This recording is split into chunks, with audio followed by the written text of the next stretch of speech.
Daniel Jones to Patrick Mahomes. No, it wasn't Greg Jennings.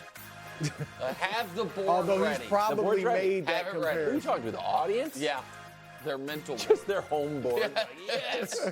Honey, where's the board? And finally, a free agency edition of NBA Tiers. I know you're thinking, wow, 2 tiers in 1 week. We explain later alongside. Don't rip my tears. I purposely made them mediocre so it wouldn't step on Nick's, little segment. If I made it too good, they want me to do it regularly. Man, what would that do for chemistry on the show?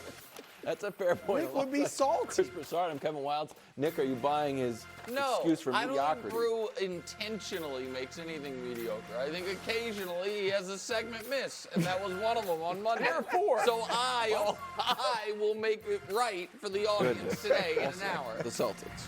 But we're starting with LeBron maxed out, 2 years, $104 million. Now, there were reports that he'd take less than the max if the Lakers would use that money to sign a free agent, but that never came to fruition. Is anyone surprised LeBron took the max? Well, this went, I think, exactly how on Monday I said it was going to go, which was Rob Pelinka and the Lakers front office wouldn't be able to do their jobs well enough, so LeBron would just end up taking the money. This was a predictable outcome. It was not predictable that LeBron would be willing to take up to $20 million less than the max, but he told them he would. He also gave them a deadline and that he wanted this done before he goes off to the Olympics.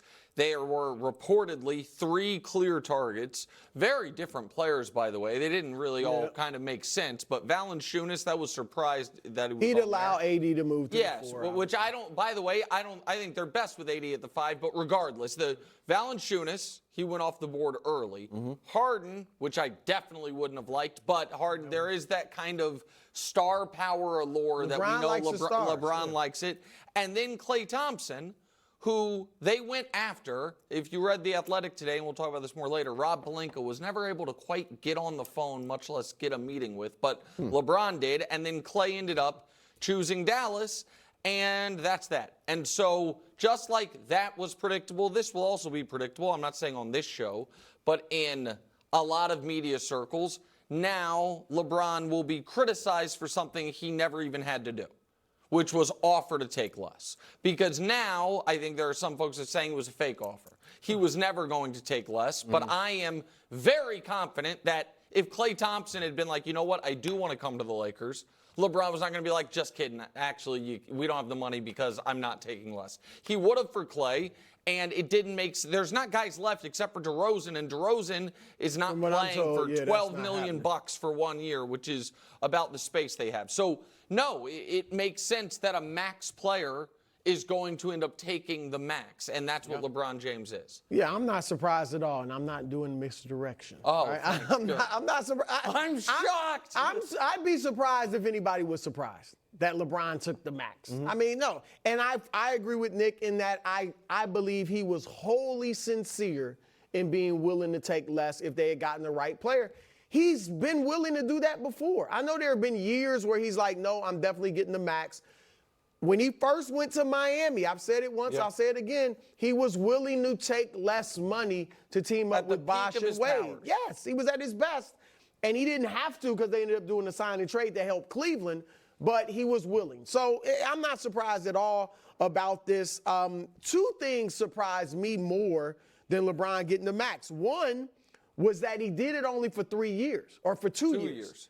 I was thinking he'd take the 3 years, and if he wanted to retire before that, he could do it. But instead, he just took the 2 years. Now, I'm told, smartly, because one thing about LeBron and his representation, they've always been ahead of the curve. Like, even when he signed his shorter deal with Cleveland, his first max deal, he did it so he'd have options to leave earlier if they couldn't get over the hump. That's what he did. They're looking at this like the TV money is about to kick in a couple of seasons. And LeBron will be free. He keeps his options open, and he'll be free to get another free agency deal when the money 2 years from skyrocketed. now? Yeah. Okay. I mean, seriously. Well, he's got the player option actually Yes, for no, next I year. understand, but I just assumed But that the it money was- really kicks in the 25-26 season. Yeah, So after this I upcoming just season. assumed that we were getting 2 more LeBron James seasons max. I don't know. I'm told it's not totally because he might look. Who knows how these things are going to play out? But I don't think it's like he's only playing 2 more years. Maybe, but right now I don't. I'm told that's not because he's like retiring after 2 years.